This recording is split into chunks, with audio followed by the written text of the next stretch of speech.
The In-N-Out thing, that part, I mean, bro, y'all tripping because he's lying about In-N-Out?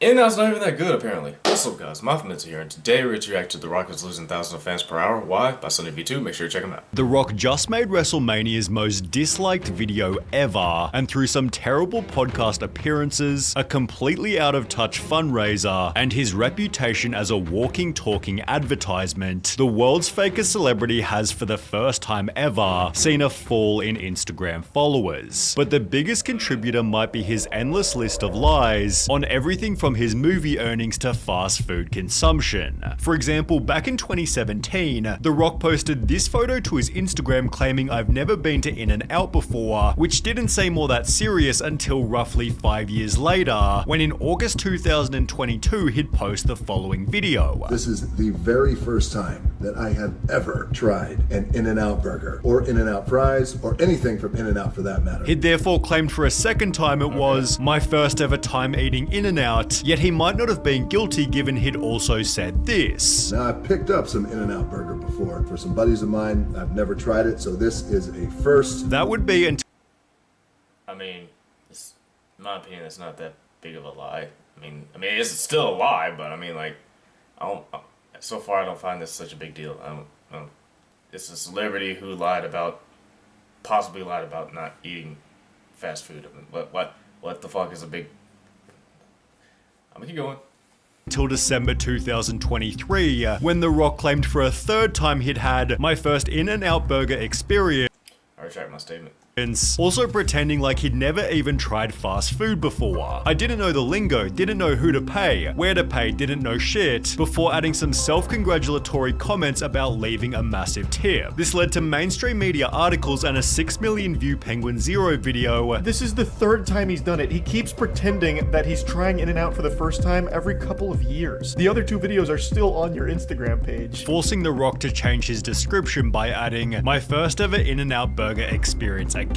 Thanks to the fans who reminded me that I went to In-N-Out years ago and totally forgot about it." But there was another lie that did way more damage. Black Adam was released in December 2022, yet after its theater run ended, Insider published an article reading "Box office bust, Black Adam faces theatrical losses." The article explained that the film needed to earn around 600 million worldwide to break even, yet box office experts believe Black Adam will stall out with less than 400 million globally. Now the movie stands to lose 50 million to 100 million in its theatrical run, although only 3 days later The Rock was saying the opposite. Waited to confirm with financiers before I shared this excellent Black Adam news. Our film will profit between 52 and 72 million fact, also attaching a Deadline article which stated, "There's some snarking going on out there that Black Adam is poised to lose 50M to 100M, and that is simply just not true. The movie is bound to break even and be in the black." Actually, I went to go see Black Adam. It wasn't as bad as everyone was saying. A lot of people was like, "Oh, it's just The Rock being The Rock." It's not really. I mean,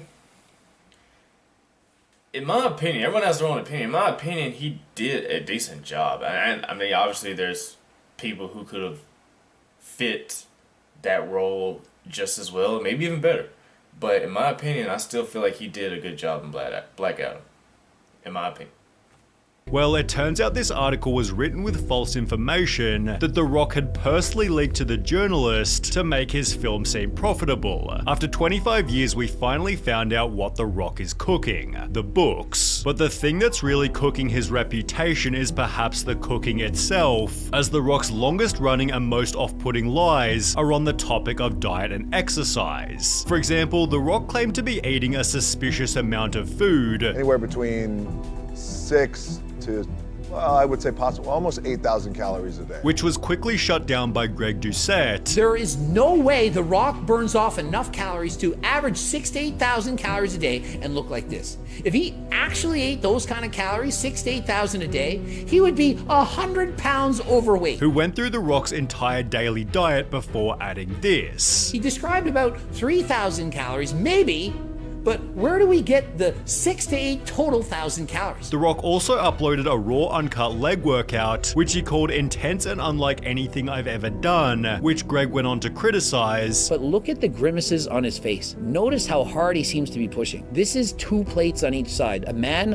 of the Rock's stature, size, and strength, I would believe that this would be a cakewalk. Many bikini competitors could lift this much weight. And I'm not trying to strength shame him here, but I believe that you're lying when you say that this kicked your ass. There is no way that this was difficult for you. Highlighting The Rock's most notable lie of all. There's not a fucking chance in hell he's clean. No. Not a chance in hell. As big as The Rock is, at 50? On the topic of steroids, Johnson has said he hasn't touched them since he was 18, when he tried them before college. Sure, you get a lot of people out there who will suspect and say shit. They want to negate the hard work you put in, although it's strange to see him only getting bigger, despite now being into his 50s. Eddie Hall gave his voice on what Dwayne might be using. I would believe that The Rock would be on TRT, which is testosterone replacement therapy. A very good thing to do. It's actually very good for you, very healthy for you. While Joe Rogan theorized he was probably using more. You can't even get there with HRT. That's not HRT. Which was again echoed by Greg Doucette. Not only do I not think he's natural, I don't think he's on HRT. I think he's on the kitchen sink. Whatever he can take. Really? I think he's on all of it and then some. You don't get big like that into your 50s compared to your 40s and 30s. Like you see some photos of him in his 30s, he's way bigger and leaner now. This has helped him to earn the following title. The Rock is the fakest celebrity in Hollywood. And nothing solidified this harder than The Rock's recent Joe Rogan episode. I honestly thought he was bigger when he was in, like, I could have sworn he was bigger when he was in his, yeah, that is kind of strange to still keep getting bigger when you're in your, like, 50s compared to your 30s and 40s. I mean, it is kind of weird. That's all I really have to say for that so far. Yeah.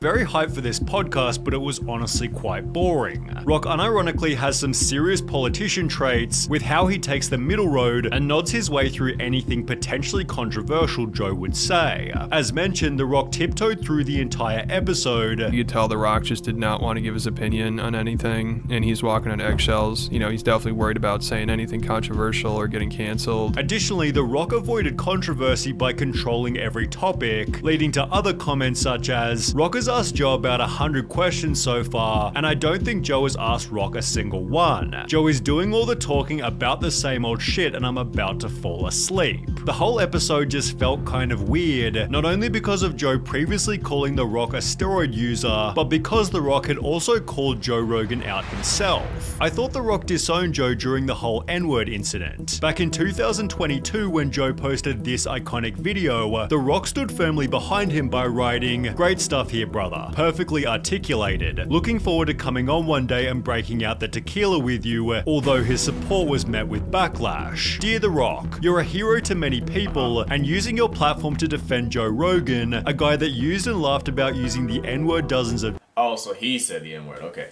At first I was kind of confused, like, which one of them said the N-word? Yeah, that I didn't even know Joe said that. I don't even watch Joe. I don't watch podcasts in general, if I'm being honest. Like, I'm not a podcast person. But maybe, like, I know my mom be watching Kevin Hart's. Well, sorry, my mom be listening to Comedy Gold Mines by Kevin Hart. But yeah, sometimes I hear that podcast, but I'm just not a podcast person, so I wouldn't know. But yeah, well, now I do know. So casual how people just say it, bro. so casual how some people say it sometimes. I don't know. times is a terrible use of your power. Have you actually listened to this man's many racist statements about black people, causing The Rock to fold instantly? Dear Don Winslow, thank you so much for this. I hear you as well as everyone here 100%. I was not aware of his N-word use prior to my comments, but now I've become educated to his complete narrative. Learning moment for me, showing he'd cave from the smallest bit of criticism. The Rock was the most sanitized, neutered, safe. How's that a small bit of criticism? How's that small bit of criticism, Sonny? accusing someone of supporting someone who is a potential racist, I'm pretty sure that's not small criticism. That's big criticism. Anyway, I don't know. Let's go. Safe person I've ever heard audio of. Not one real opinion. He was like the breathing version of ChatGPT in 10 years. The Rock might be physically strong, but clearly has no public backbone, and nothing showed this more comically than his recent Maui controversy. After the island was burnt by fires, The Rock and Oprah launched the People's Fund of Maui, contributing $5 million each before asking the public to donate. So we appreciate any support that you can give. What do I do? What do I do? This is what you do. The People's Fund of Maui. The comments have since been turned off completely, yet they once echoed the sentiment, math ain't mathing with this one. You guys literally have so much money. You can donate it and make it back within a year. Now, The Rock didn't need to respond. His $5 million donation was already extremely generous, yet once again he couldn't handle the backlash and uploaded a video claiming he'd done the wrong thing. When we first launched the fund, there was some backlash, and I want to address and acknowledge that backlash right now. And here's what I have to say about that. I get it, and I completely understand. And I could have been better. And next time I will be better. The Rock doesn't even feel like a real person anymore. He's basically just a walking business, with the whole walking billboard mentality becoming increasingly obvious to everyone. He only has one mode, and that's sales mode. For example, he simply had to celebrate his sold-out wrestling match with a massive swig of tequila. And what about the drink of choice for his first time trying In-N-Out? Well, again, 2 straight shots of his own brand of alcohol. Not exactly believable. But what about this wholesome video where he pulls up to a tour bus? You guessed it, it's actually an ad. We're building our second distillery, and we are the largest employer of everybody in Jesus Maria. I love Jesus Maria. Thank you, brother. Did you try the tequila? By scrolling to any part of his Instagram, you can see that around 75% of his posts are sponsored, and the nickname Dwayne the Ad Johnson is therefore perfectly fitting. Okay. This combined with I've heard a lot of names for The Rock, especially during wrestling. That one's most accurate right now. Dwayne the Ad Johnson. Dwayne the Ad Johnson. That's pretty good. Yeah, I have nothing to say. This is just facts. Everything else has severely wounded his image. However, his recent actions with the WWE have dealt the final blow. On the 23rd of January 2024, The Rock became a WWE board member and a voice for what takes place in the show. The Rock ensured the audience, "At my core, I'm a builder who builds for and serves the people," although so far he hasn't served anyone beside himself. How might you ask? Well, you'll need a bit of backstory. Roman Reigns was WWE champion for roughly 3 whole years, although it was hinted that the widely adored Cody Rhodes would be next to take the title. The two had a long-running feud, so their matchup seemed perfect, and Cody had just won the Royal Rumble, the winner of which normally goes on to face the champ. Well, after all the hype had built, Cody Rhodes unexpectedly told Roman he didn't want to face him, randomly subbing himself out for The Rock, who had no place in the story. Suspiciously, this was only 10 days after Dwayne became a board member, with many believing The Rock had simply written himself into their feud. The highlight therefore gained over 700,000 dislikes, being given the title of the most hated WWE move ever, since the highlight is now the WWE's most disliked video. The backlash was so severe that the story was totally changed, with Cody successfully beating Roman in April, after which The Rock announced he was leaving. The story led some fans to state, "I swear I haven't watched this much wrestling in years," although The Rock's personal following hasn't been so healthy. Only 12 months ago, The Rock was gaining 5 million followers per month, although through everything discussed in this video, The Rock is now losing fans for the very first time ever. So first of all, I did not know that was the most disliked video on WWE's page. I did not know that. Y'all may not know this about me, but I do watch a good amount of WWE, so I was fully aware of this situation. Now, I'm not gonna lie, when Cody brought out The Rock that day, I was like, you know what? This would actually be fire.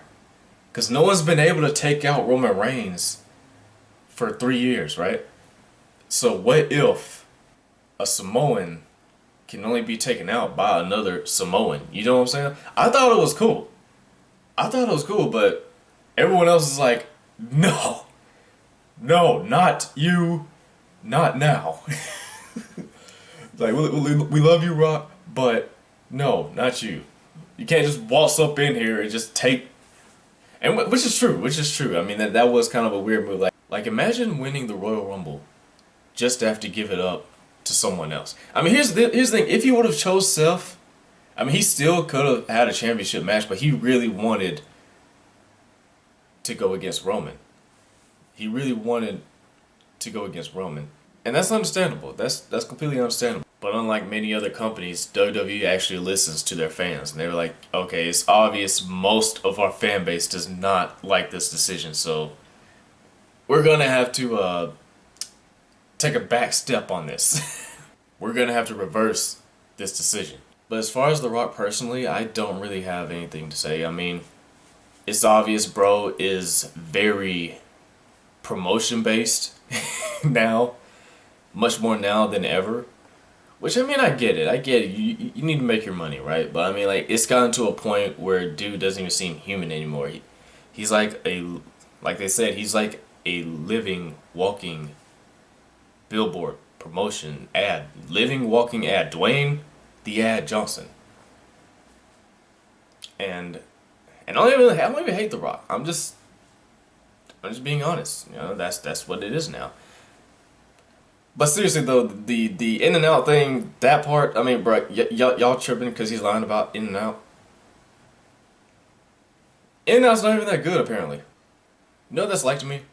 That's like your mom saying, hey, I'm going to go to the store. I've never been to the store before. When you've clearly seen her go to the store several times. Very basic example, but you get how stupid it is. Y'all really care that bro's lying about going to In-N-Out? Me personally, I don't give a fuck. But anyways, hope you guys enjoyed the video. Like I said, make sure to check out Sunny V2. Thank you guys for watching. I want you guys to stay safe, stay positive, and remember, be mindful.